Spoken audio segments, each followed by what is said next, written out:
The afternoon of January 12, 2020, when the Taal volcano first erupted. A month after it erupted, it continues to emit steam. Volcanologists from PHIVOLCS also observed weak 10 to 20 meter high steam rising from fissure vents along the Daang Castilla Trail. A total of 115 volcanic earthquakes were recorded, including 2 low-frequency events and 5 harmonic tremors, lasting up to 4 minutes. PHIVOLCS advised local government units to check damage on roads outside the 7-kilometer radius.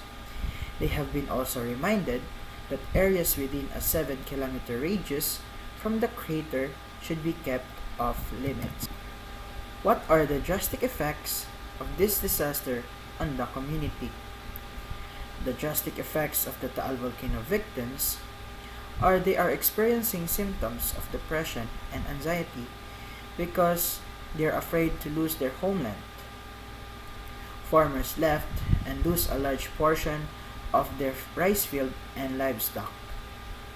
When the disaster is finished, they do not forget easily because the trauma that it can cause are planted in their minds. Many lives are wasted and millions of pesos of livelihood and establishments are destroyed. How does the government protect people from this natural disaster? The government and PHIVOLCS announced forced evacuation for the residents near and within the Taal volcano. Some people have evacuated, but some are hard-headed and they did not evacuate despite the danger it can cause. They prepared food and medical supplies for the victims of the eruption. The government also prepared temporary shelters to the victims as well as their clothes and hygiene kits. Donations from private and local organizations are distributed with the help of the volunteers and barangay officials. What things you should be aware of about areas exposed to this hazard? If I live in an area that is prone to such hazards, such as volcanic eruption, I should be aware of its behavior throughout the entire year.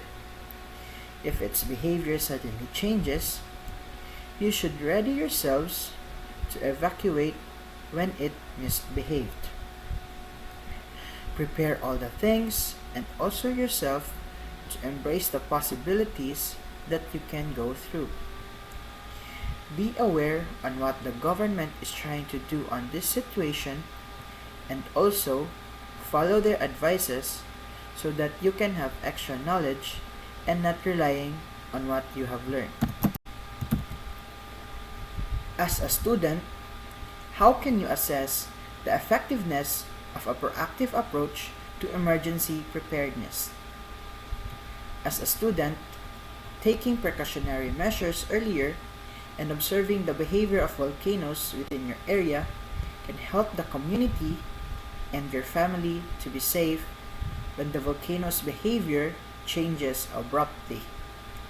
Proactive planning can help you evacuate and leave the area safely. You should always be ready and locate all the exit points in your area so that you can get away from the eruption easily.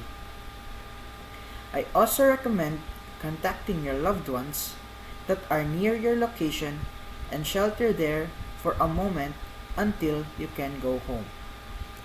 Prayer is your only weapon in this kind of situation.